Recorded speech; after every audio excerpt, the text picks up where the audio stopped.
नमस्कार दोस्तों, हम बात कर रहे थे कक्षा 12 और हम पढ़ रहे थे सूरदास जी के बारे में। और सूरदास जी का जो हमारा अध्याय है उसमें 6 पद जोड़े गए हैं भ्रमर गीत से। किससे जोड़े गए हैं? भ्रमर गीत से जोड़े गए हैं। एक पद हमने पहले पढ़ लिया था और आज हम पढ़ेंगे सूरदास जी का दूसरा पद। मैंने आपको बताया था कि उद्धव जी मथुरा से ब्रज में आ गए भगवान श्री कृष्ण का संदेश लेके। संदेश में क्या था? उनको ज्ञान का उपदेश, निर्गुण परमात्मा योग के बारे में बताने के लिए भगवान श्री कृष्ण ने भेजा था।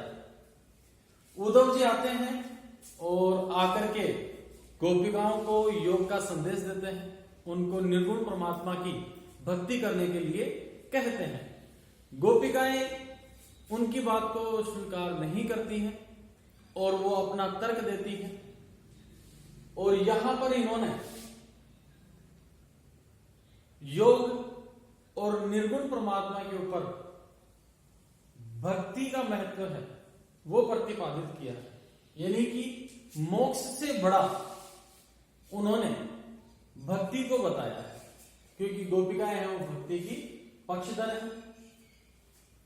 इन्होंने कहा है कि हमारी भक्ति से खुश होकर के चाहे भगवान श्री कृष्ण हमें मिले तो भी अच्छा है, ना मिले तो भी अच्छा है। यानी दोनों ही प्रकार से फायदा तो हमारा ही है। यानी गोपिकाएं उद्धव जी को ये समझाती हैं कि हमारे तो दोनों हाथों में लड्डू हैं, मिलेंगे तो भी बढ़िया है, ना मिलेंगे तो भी बढ़िया है। इस प्रकार उन्होंने उद्धव जी के सामने अपनी बात रखी है। आइए शुरू करते हैं भ्रमर गीत का ये दूसरा पद जो हमारे सिलेबस में जोड़ा गया है। गोपिकाओं का कथन है। किसका कथन है? गोपिकाओं का कथन है और उद्धव से कह रही है। हम तो गोपिकाएं कहती हैं कि हमें तो यानी हमें तो दूहु यानी दोनों, दूहु का क्या हो जाएगा? दोनों, भांति यानी प्रकार से, फल पायो, फल प्राप्त हो जाएगा। हम तो दूहु भांति फल पायो यानी हमें तो दूहु दोनों ही भांति प्रकार से फल पायो, फल प्राप्त हो जाएगा। पहली लाइन में गोपिकाएं उद्धव जी से कह रही हैं कि हे उद्धव जी, हमें तो दोनों ही प्रकार से फल प्राप्त हो जाएगा। कैसे? जो का अर्थ होता है यदि। ब्रजनाथ, ब्रज अलग कर लो, नाथ अलग हो जाएगा, ब्रिज हो गया गांव, नाथ का अर्थ स्वामी। तो ब्रजनाथ का अर्थ हुआ ब्रज का स्वामी, और ब्रज का स्वामी कौन है? श्री कृष्ण। ब्रज का स्वामी कौन है? श्री कृष्ण। जो यानी यदि ब्रजनाथ भगवान श्री कृष्ण मिल जाए, यानी हमारी भक्ति से प्रसन्न होके यदि भगवान श्री कृष्ण आकर के हमसे मिलते हैं तो नीको यानी अच्छा, तो अच्छा है भाई, हमें दोनों ही प्रकार से फल मिलेगा। यदि भगवान श्री कृष्ण मिले तो, हमसे आकर मिलते हैं तो नीको अच्छा है, नातरु नहीं तो, नातरु यानी नहीं तो, जग संसार में, नहीं तो संसार में, जस का अर्थ हो जाएगा यस, गायो, गाने का फल तो मिलेगा ही। पहली लाइन में क्या कहा था? हम तो दूहु भांति फल पायो, हमें तो दोनों ही प्रकार से फल प्राप्त हो जाएगा। कैसे? यदि भगवान श्री कृष्ण मिले तो, आकर हमसे मिलते हैं तो अच्छा है, ये तो बहुत अच्छी बात है कि वो हमसे आकर के मिलते हैं। नहीं तो संसार में उनका यश गाने का फल है वो तो हमें मिल ही जाएगा। भाई आकर के मिले तो बढ़िया, और आकर के नहीं मिलते हैं तो इस संसार में भगवान श्री कृष्ण के यश का गुणगान करने का फल है वो तो हमें मिल ही जाएगा।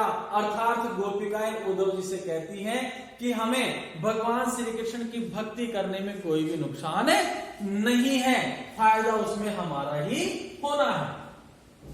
अब इन दो लाइनों में उन्होंने ये कहा है कि ये तो संसार के देखने की बात है कि भगवान श्री कृष्ण ने हमें छोड़ करके कौन सा बड़प्पन का काम किया है।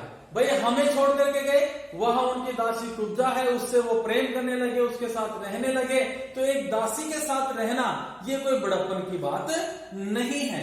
यानी कि गोपिकाओं ने ये कहा है कि हमें छोड़ करके भगवान श्री कृष्ण ने कोई बड़प्पन का कार्य नहीं किया है। देखो, कहे वे, कहा तो हम, वे हैं ये गोपिकाओं के लिए है, गोकुल की गोपी, गोकुल गांव की गोपिकाएं, यानी कहा तो हम गोकुल गांव की गोपिकाएं जो सब सभी वर्णहीन, हीन वर्ण की हैं और लघु जाति, लघु यानी छोटी, जाति यानी जाति की हैं। यानी कहा तो हम गोकुल गांव की गोपिकाएं जो सभी हीन वर्ण की हैं और छोटी जाति की हैं। ये तो अपने बारे में बता दिया। कहे वे और कहा वो कौन? भगवान श्री कृष्ण। और कहा वो भगवान श्री कृष्ण जो कमला के स्वामी हैं। कमला का अर्थ होता है लक्ष्मी, स्वामी का अर्थ होता है पति, और कहा वो लक्ष्मी के पति। अब आप कहोगे साहब लक्ष्मी का पति तो कौन था? विष्णु था, लेकिन भगवान श्री कृष्ण इन्हीं के 14वें अवतार थे। कौन से अवतार थे? 14वें अवतार। इस प्रकार से भगवान श्री कृष्ण भी क्या हुए? लक्ष्मी के पति हुए। तो यहाँ पर भगवान श्री कृष्ण का नाम नहीं लिया गया है और उनको क्या बताया गया है? कमला के स्वामी।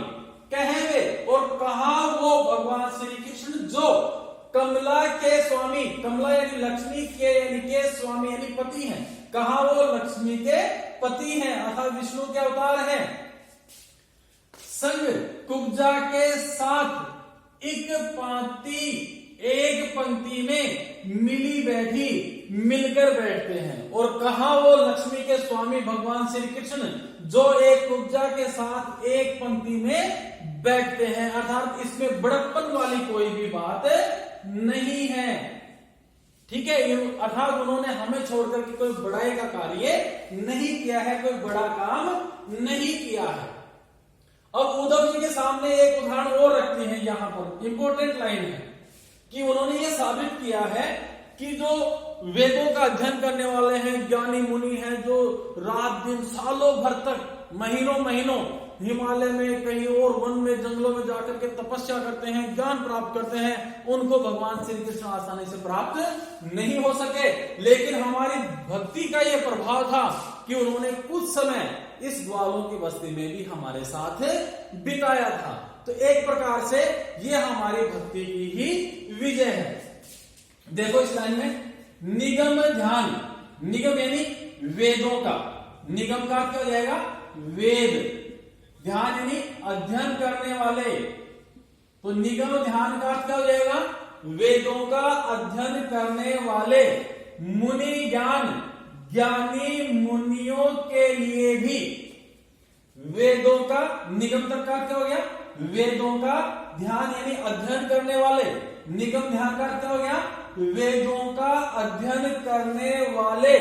मुनि ज्ञान, ज्ञानी मुनियों के लिए भी जो अगोचर, अगोचर का अर्थ होता है पहुंच से बाहर।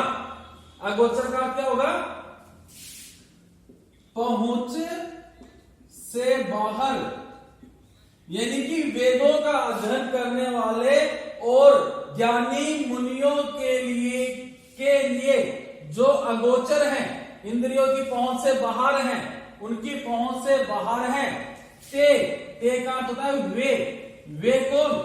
वे भगवान श्री कृष्ण घोष निवासी, घोष यानी ग्वालों की बस्ती के, निवासी यानी निवासी, भय यानी हुए थे। भय का क्या हो जाएगा? हुए थे।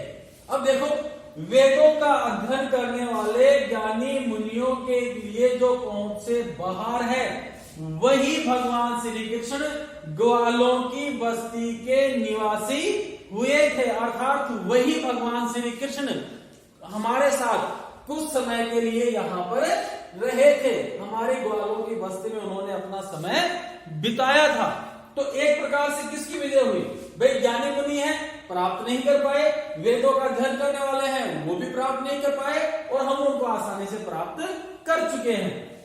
तो इस प्रकार से योग के ऊपर, ज्ञान के ऊपर किसकी विजय हो गई? भक्ति की विजय हो गई। और इस पद के माध्यम से गोपिकाएं यही बात कहना चाहती हैं।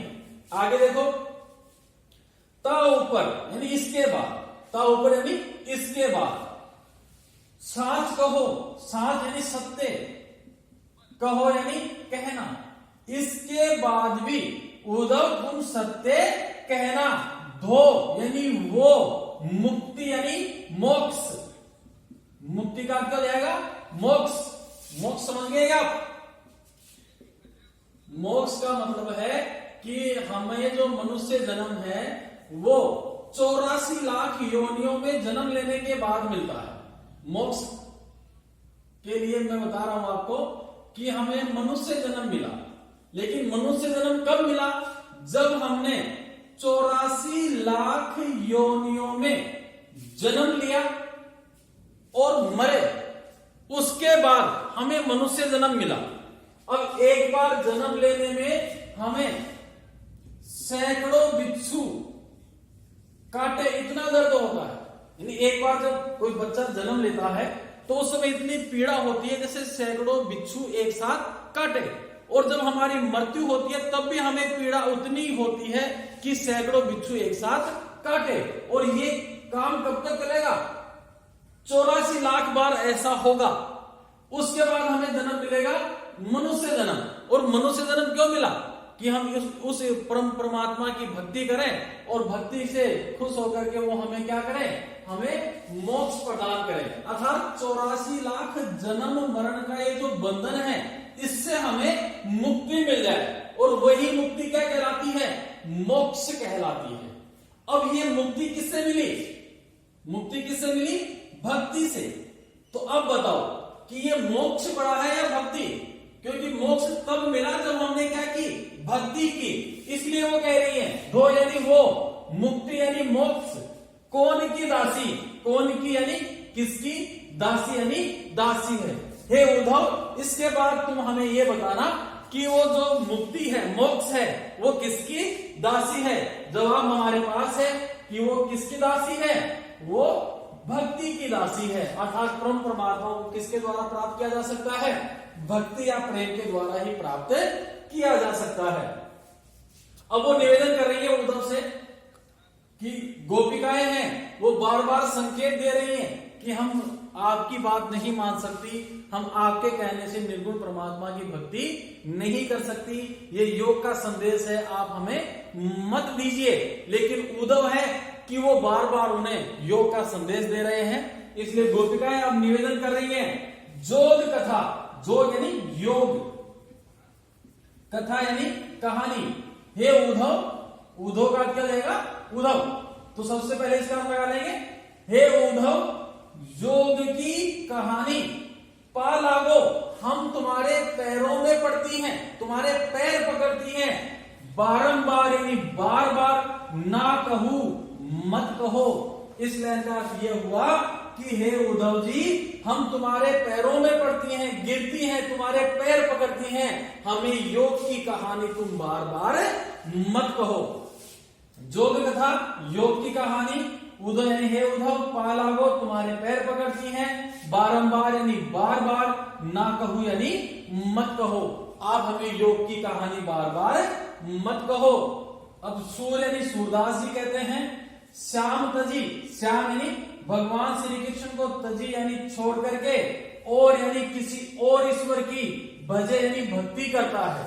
सूरदास जी कहते हैं कि जो भगवान श्री कृष्ण को छोड़ करके किसी और की भक्ति करता है, जो यानी वो, ताकि यानी उसकी, जननी यानी माता का, छार यानी नष्ट या नष्ट करना, व्यक्त करना, तो वो उसकी माता का जन्म है वो व्यर्थ करता है, अपनी माता का जन्म है वो बेकार करता है। तो हमें किसकी भक्ति करनी चाहिए?